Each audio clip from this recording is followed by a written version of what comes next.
So, well, I'm very, very happy to be finally here. And now I understand my colleagues from Cape Town and from South Africa that come to the other side of the world and they manage to be smart. So hopefully I will manage to do the same and in English. So please bear with me. Okay, so it is interesting because my presentation is within a panel that is named Value of Data for Crime Prevention. And I would say that rather I will present on how can institutions use data to try to make people believe that they are safer. So this is yes, you're laughing. You can comment on that afterwards, on your experience. And yes, and the thing is, this is not a research, profound research. This is a part of an ongoing work we've been doing at the Fundacion, at the think tank I work, on policing, crime prevention, and police reform. And this is an ongoing line of research and of work and teaming with the national police. This is nothing against our national police, but because in fact we've been teaming with them and working with them for the past at least 5 years. And the work, and we have presented bits of this work in different dialogues we had.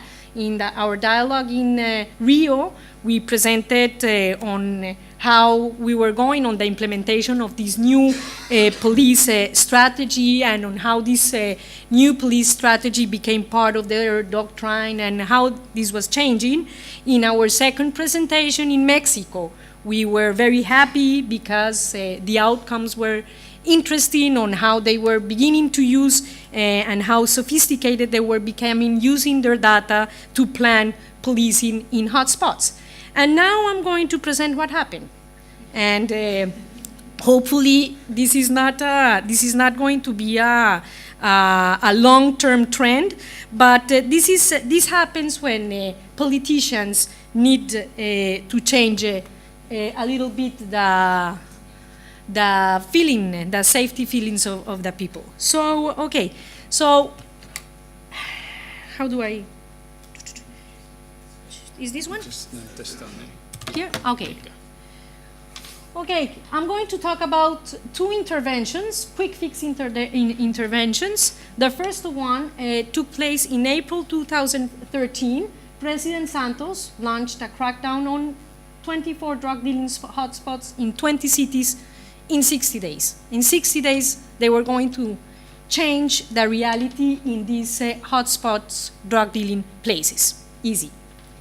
And in October 2014, President Santos once again launched a shock plan, Plan de Choque, to reduce crime focused in 12 cities. So we followed these two interventions in Bogota, which is the capital city, and obviously Bogota was one of those focused cities in both interventions. And in the first intervention, this is one of the hotspots area called the Bronx, and the Bronx, this picture is a very common picture of how the Bronx looks and the people in the Bronx looks. It's a you see physical deterioration and disorder in the environment, population mainly homeless and drug-dependent people. The main drug is called bazuco, which is sort of a crack, of crack, and there are other illegal markets, and mainly all the crime is related to drug dealing. The crackdown began in April the 1st, 2013. There you have President Santos with the Minister of Defense. Our national police depends on the Minister of Defense in Colombia. And our Ministry of Defense, the Mayor of Bogota, then there used to be a national counselor on citizen security, and on the back, the police. And I have no more time? No, I'm just starting. So, so there, and they gave the phases, so I won't go more on that. And 60 days after, good news.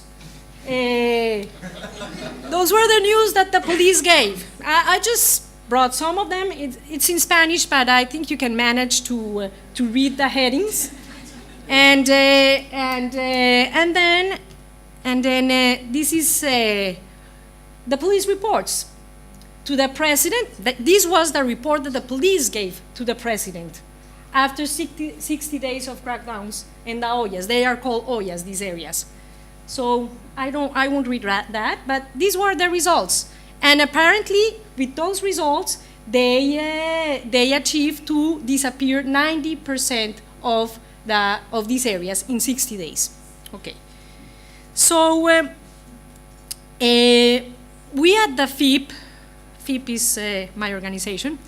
We at the FIP, no, just a minute, did a small, research on that period. We went to some of those places, not only in Bogota, we went also to other cities to see what was happening, and within our research, we had like the information to know before what was happening and after what happened.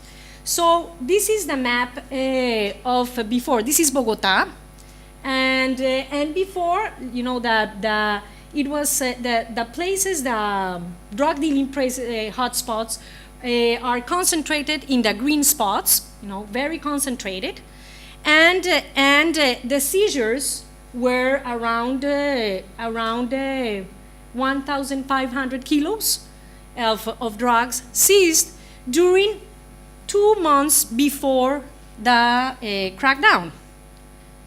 Afterwards, during the crackdown, what happened? Oh my God, the map turns green.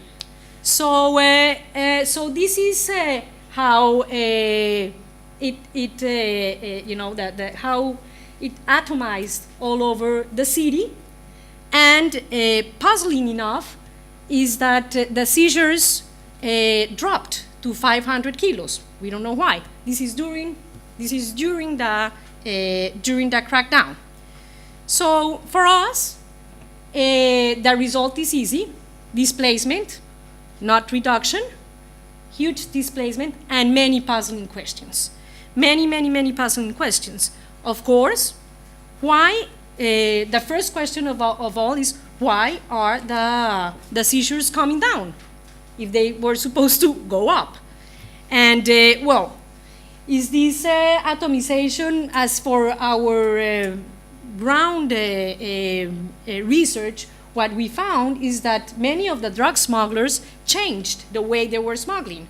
So they were not more in the streets, they were more in their houses. So that changes, and at the end we don't really know if this atomization is for real, because probably what is also happening, since our proxy here are the police seizures on drugs, probably what is happening is that the police are going everywhere to get more drugs, to give President Santos good figures. So we don't know really what is happening, but nobody is asking about that. So here is just like a zoom on how this is the Bronx, and this is what happened in the Bronx. The first displacement was clearly on the surroundings, and this is criminology 101, places and crime. And obviously, what was happening is that in the places nearby, there were the conditions so that they could continue to sell drugs. So, and nobody intervened those conditions. Okay, so let's see to the news 1.5 years later. This was February 15. So this is apparently right now everybody is very concerned with security in Bogota. So this is an interview that the police chief of Bogota gave to the news, and apparently he's blaming the alcaldía, the mayor's office, for what is happening at the Bronx, for the atomization of drug dealing places all over the city. So, which is funny, because who did the intervention wasn't the alcaldía, who was supposed to do the social intervention, and they didn't do it, and now they are to blame for what the police did. Nobody says anything. Okay, this is the other intervention. This is the plan de choque. Please wrap up. No, I can't.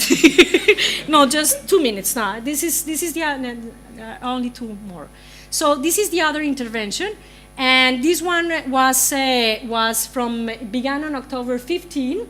Once again, the president with the Minister of Defense, and here we have also interesting persons, the National Police Director, which is another one, the National Prosecutor, well, whole lots of authorities, and their strategic objective to increase security perception and reduce crime in 12 cities, including Bogota, 3 lines of works, lots of targets.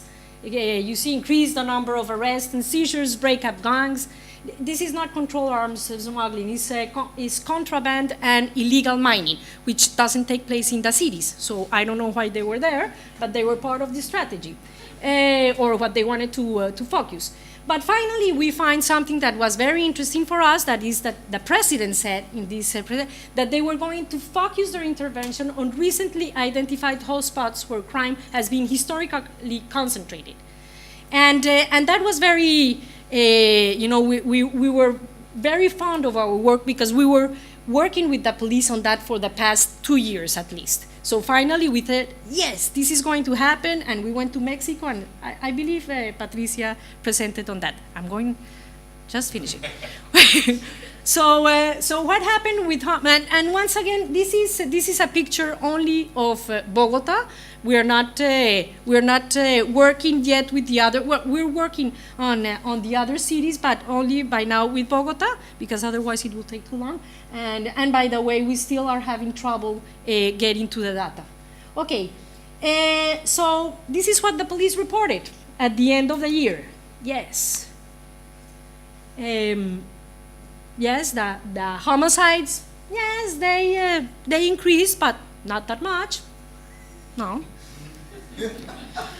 But what they should report, in fact, is, yes, this has to do more with, if you compare with the periods, with the exact period in previous years, well, this is part of the, how do you say estacionalidad? Seasonality of how the homicides rates usually get up during the 3 last months of the year. So, okay. So, 2 different stories, but 1 credible result. There is no discernible effect of the plan de choque on the homicides in Bogota. Okay? And now we're going to see the personal and armed robbery in Bogota, which is a huge problem in the city. Wow. So personal and armed robberies decreased by the end of 2014. So they said, yes, this has to do with the plan de choque. But if you present it like this, the figures were not lower than in the same period in 2012 and 2013. Okay? And finally, just the cherry on the top, some figures on arrests for personal and armed robberies in Bogota. I don't present the one on homicides because there was no difference in the data of arrests. Here you can see, wow, the figures on arrest dropped.